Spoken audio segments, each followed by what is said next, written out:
संचार प्रक्रिया के मॉडल के बारे में हम आज की क्लास में पढ़ेंगे। संचार प्रक्रिया के बारे में हमने विस्तार से पहले की क्लासेस में पढ़ा है और आशा है कि आपको समझ में आया होगा। संचार प्रक्रिया को समझाने के लिए मॉडल का प्रयोग किया गया और सबसे पुराना मॉडल जो है वो अरस्तु मॉडल माना जाता है, जो कि लगभग 2300 वर्ष पूर्व ग्रीक दार्शनिक अरस्तु के द्वारा दिया गया था। इन्होंने अपने मॉडल में सिर्फ 3 ही लोगों को मान्यता दी कि संचार में सिर्फ 3 तत्व होते हैं। एक वक्ता यानी स्पीकर जो बोलता है, भाषण यानी जो बोला जाता है स्पीच, और द श्रोतागण यानी ऑडियंस जो सुनती है। इन तीनों तत्वों को संचार प्रक्रिया के आवश्यक तत्वों के रूप में अरस्तु ने माना है। वो जैसा कि मैंने बताया कि एक जो बोलता है, एक जो चीज़ बोली जाती है वो, और एक जो सुन रहा है वो। ये तो इस तरह का संचार जो है वो सिर्फ आमने सामने या फेस टू फेस ही हो सकता है। उन्होंने सिर्फ बोलने को ही संचार माना है और आमने सामने फेस टू फेस को ही उन्होंने संचार माना है। जबकि हम पहले की क्लासेस में और संचार की परिभाषा में पढ़ चुके हैं कि संचार सिर्फ आमने सामने बोलना ही नहीं होता है कि एक व्यक्ति दूसरे से इंटरेक्ट करता है तो संचार होता है। संचार लिखित हो सकता है, संचार मौखिक हो सकता है, संचार संकेत के द्वारा भी किया जा सकता है। यानी कुल मिलाकर संचार जो है वो अपनी भावनाओं को या अपने विचारों को एक व्यक्ति जो है दूसरे व्यक्ति तक या दूसरे समूह तक कैसे पहुंचाता है, ये पूरी प्रक्रिया जो है वो संचार माना जाता है। तो अरस्तु के मॉडल में कितने तत्व माने गए थे? 3 तत्व माने गए थे। वक्ता जो है बोलता है, वक्ता क्या बोलता है? वो होता है भाषण, और भाषण कौन सुनता है? श्रोता। संचार का सेकंड मॉडल है Kenneth Brook model. Kenneth Brook ने संचार प्रक्रिया के 5 तत्व बताए, जिसमें संदेश को पृष्ठभूमि में माना, जो अनुभूति पर आधारित होता है। संचारक एक वितरक होता है जो अपने संचार को देता है, और अनुभूतियों का विस्तारण संचार माध्यमों के द्वारा होता है, और विस्तारण का उद्देश्य ग्रहणकर्ता तक पहुंचना है तथा उसे प्रभावित करना है। अब हम इस चीज़ को एक चीज़ से को पढ़ेंगे कि संदेश जो है वो पृष्ठभूमि में निहित है, कि जो भी संदेश दिया जा रहा है उसको हम पृष्ठभूमि में देख सकते हैं कि हमें क्या कहना है। पृष्ठभूमि यानी संदेश कि कोई भी चीज़ हमें क्यों कहनी है। अभी हम कोविड-19 के फेज से गुजर रहे हैं, इसलिए हम ऑनलाइन क्लासेस ले रहे हैं। तो बैकग्राउंड में हमारा ये संदेश हो गया कि कोविड-19 से जागरूकता लाना। संदेश हमारा है कि हमारा मुख्य उद्देश्य क्या है कि हमें कोविड-19 के प्रति आम व्यक्ति को, आम नागरिक को जागरूक करना है। तो कार्य इसका क्या हो गया? फंक्शन हो गया कि भाई हम लोगों में जागरूकता लेकर आए, जिससे कि वो कोविड-19 में कोरोना से बच सके। अब ये काम कौन कर रहा है? भाई मैं अकेले अपने लेवल पे तो करता नहीं है। हमारे यहाँ संचारक जो है वो है गवर्नमेंट। इस समय ये कोविड-19 वाला काम कौन बचा रहा है कि भाई लोगों में जागरूकता लाना है, बिल्कुल निचले स्तर तक एक भी व्यक्ति उस जागरूकता के अभियान से ना छूटे। तो इसके लिए संचारक कौन है? हमारे लिए गवर्नमेंट चाहती है कि हम कोविड-19 से बचने वाला यानी संदेश जो है, पृष्ठभूमि है, बैकग्राउंड है, वो जो है संदेश पहुंचाने का कार्य जो है वो आम आदमी तक करें। तो उद्देश्य हमारा हो गया आम आदमी में कोरोना के प्रति जागरूकता लाना, जिससे कि वो कोरोना से बच सके। अब ये आम आदमी तक मुझे ये बात पहुंचानी है, तो मैं कैसे पहुंचाऊंगी? किसी संचार माध्यम से पहुंचाऊंगी। तो हम संचार माध्यम के लिए हमें ये देखना होता है कि हमें कितने लोगों को ये बात पहुंचानी है। तो जैसे मैंने कहा, आम आदमी यानी हमारा टारगेट ग्रुप जो है वो बहुत बड़ा ग्रुप है। इस टारगेट ग्रुप के लिए हमें क्या लेना पड़ेगा कि हमें ऐसे व्यक्तियों, मतलब ऐसा कोई माध्यम चुनना पड़ेगा जो आम आदमी तक पहुंच रखता हो। तो आज के ज़माने में हम कह सकते हैं मोबाइल सबके पास में है। तो आपने देखा होगा कि इन दिनों में जब आप मोबाइल को मिलाते हो, किसी को फ़ोन मिलाते हो, तो पहले आता है कि लॉकडाउन अनलॉक की प्रक्रिया शुरू हो चुकी है और इसमें आपको ये सावधानी रखनी है। यानी हमने किसका चयन किया? संचार माध्यम का चयन में क्या लिया? टेलीफोन की उसमें बैकग्राउंड में वॉइस को लाना।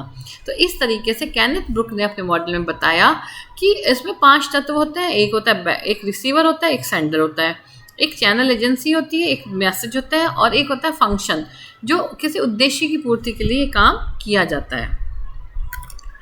नेक्स्ट जो मॉडल है वो दिया था Shannon Weaver model. Shannon Weaver ने अपने मॉडल में बताया कि प्रेषक के पास ज्ञान का स्रोत होता है, जो भी नॉलेज दे रहा होता है। मैंने अभी पहले की क्लास में आपके पहले के मॉडल में बताया था कि कोविड-19 से बचने के बारे में हमें बताना है। अब कोविड-19 से बचने के बारे में हम तब बता सकते हैं जब हमें जानकारी हो। तो यानी प्रेषक हमारे लिए गवर्नमेंट है, तो गवर्नमेंट ने पूरा अध्ययन करके अनलॉक की प्रक्रिया में क्या क्या सावधानियां रखनी है, उस चीज़ों का पूरा उनके पास में ज्ञान है। तो ज्ञान का एक स्रोत है जिसको वह संकेत या शब्दों के माध्यम से प्रेषित करता है। इन संकेतों को प्राप्त करता जो है वो ग्रहण करते गंतव्य तक पहुंचाता है। तो उन्होंने उनके हिसाब से शैमन वीवर के अनुसार उन्होंने क्या कहा कि एक सोर्स होता है। सोर्स यानी कौन होता है? जो भी हम जानकारी ले रहे हैं, जो भी जानकारी है वो हमने कहीं से कलेक्ट करी, वो हमारे लिए सोर्स है। लाइक पूरे वर्ल्ड में अभी कोविड-19 के बारे में क्या क्या चल रहा है, जांच हो रही है, या कैसे उसे बचा जा सकता है, प्रिकॉशंस क्या लिया जा सकता है, वैक्सीन कहाँ बनी है, ये सब या फ्रिक्वेंटली हाथ धोना, सोशल डिस्टेंसिंग, ये सब टर्म्स जो है ये सोर्स को हमने क्या किया, ट्रांसमिट किया। प्रसारक जो है वो देने वाला व्यक्ति है जिसने चीज़ को तय किया है कि भाई गवर्नमेंट हमारी प्रसारक हो गई, उसने सोर्स लिया, नॉलेज ली कहीं से, उस नॉलेज को उसने लिया और उसको संकेत यानी शब्दों के द्वारा, सिग्नल के द्वारा, जब हम फ़ोन मिलाते हैं तो आवाज़ आता है कोविड-19 में अनलॉक की प्रक्रिया शुरू की जा चुकी है। तो इस तरह का जो संकेत आ रहा है या सिग्नल आ रहा है वो कहाँ तक पहुँचा रहा है? मैसेज को प्राप्तकर्ता तक, रिसीवर तक पहुँचा रहा है।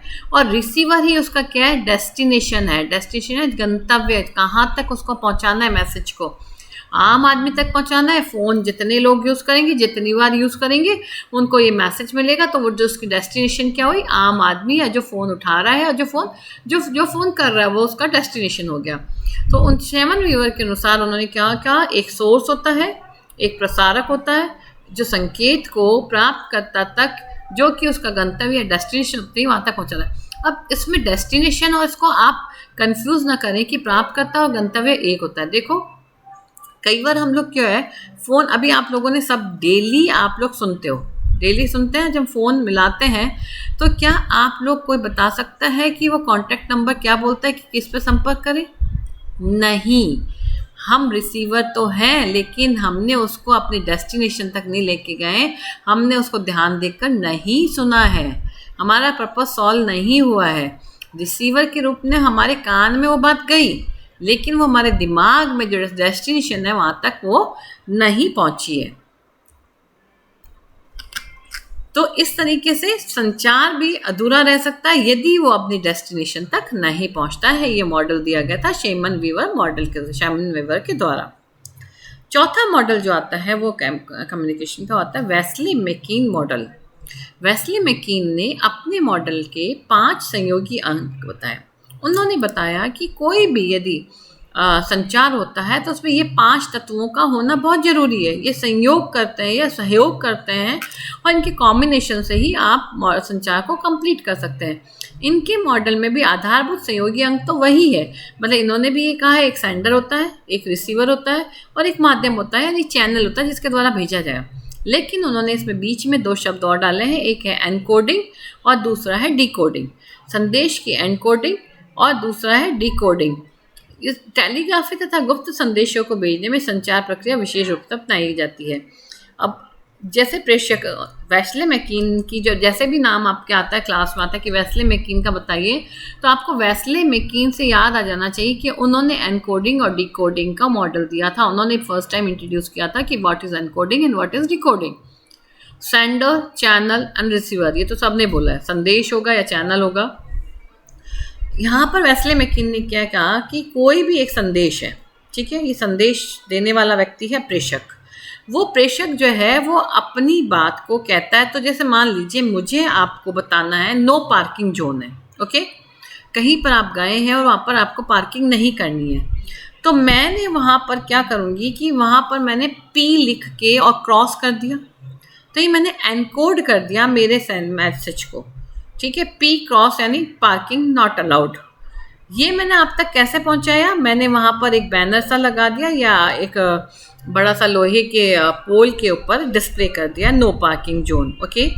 डिकोडिंग में क्या होता है कि जब आप वहाँ पहुँचे और आपने वो P को देखा और उस पर क्रॉस देखा, तो आप ये समझिए कि P का मतलब पार्किंग है, क्रॉस का मतलब नहीं करना है। तो ये बात आपने उसको डिकोड कर ली, P को वापस ये समझा कि नो पार्किंग जोन। मैंने एनकोड पी किया था, नो पार्किंग जोन के लिए मैंने लिखा पी, और आपने उसको डिकोड किया, पी का मतलब नो पार्किंग। तो इस तरीके से संदेश कहाँ तक पहुँचता है, प्राप्तकर्ता तक पहुँचता है, यानी एनकोडिंग और डिकोडिंग। अभी हमारे देश में टेलीग्राम जो था, एक मैसेज देने का बहुत संचार का एक साधन था, वो बंद हो चुका है। लेकिन जब ये टेलीग्राम शुरू हुआ था, जब टेलीग्राम चलता था, तब ये एनकोडिंग और डिकोडिंग बहुत ज़्यादा उसमें चलती थी। ये प्रणाली उस बहुत संचार में काम में आती थी। उसमें क्या होता था, जैसे आपने पुराने अपने पेरेंट्स या ग्रैंड पेरेंट्स के पास में डायरियाँ होगी, तो आप उसमें देखेंगे उसमें मैसेजेस लिखा होता है, टेलीग्राम के messages, number 1, number 2, number 3, number 4। Number 1 पे लिखा हुआ बधाई, नंबर 2 पे लिखा पास होने के लिए बधाई, नंबर 3 के कोई मर गया उसके लिए मेरे को बहुत दुख है, नंबर 4 पे लिखा हुआ है कि कॉन्ग्रेचुलेशन, या कुछ भी ऐसे अलग अलग कोड दिए हुए हैं, 1 2 3 4 5 6। तो वो क्या होता है, उन कोड का बिल्कुल जनरल सब जगह उसका डिकोडिंग सेम है कि 1 का मतलब ये, 2 का मतलब ये, 3 का मतलब ये, 4 का मतलब ये। तो जैसे एक टेलीग्राम लेटर के कंपैरिजन में पहले फास्ट पहुंचता था, उसका वजह यही थी कि एनकोडिंग और डिकोडिंग की व्यवस्था कॉमन होती थी। तो जैसे मान लीजिए मुझे किसी के घर मैसेज पहुंचाना है कि आप विवाह के उपलक्ष्य में आपको बधाई, तो उसका कोड है 5। तो यहाँ का टेलीग्राम जो है, वो टेलीग्राफ ऑफिस जो है, वो टाइप करता था संकेत को नंबर 5। तो ये हो गई एनकोडिंग। तो प्रेषक कौन हुई, मैं हुई। मेरे को भेजना था टेलीग्राम की भी, मैं बधाई देना चाहती हूँ, बधाई संदेश, तो उसका एनकोड नंबर था 5।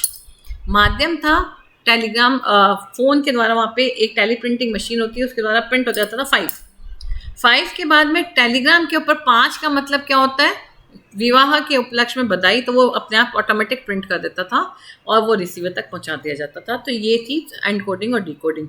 एनकोडिंग डिकोडिंग हम हर जगह पर करते हैं, जैसे मैंने आपको पार्किंग जो उनके लिए बताया, स्पीड लिमिट के लिए, आगे होटल्स हैं, ये साइंस क्या होता है, ये एनकोडिंग डिकोडिंग ही होती है। तो संचार में वेस्ले मैकीन ने इसके बारे में बहुत विस्तृत रूप से बताया कि एनकोडिंग और डिकोडिंग भी बहुत आवश्यक है संचार के उसमें।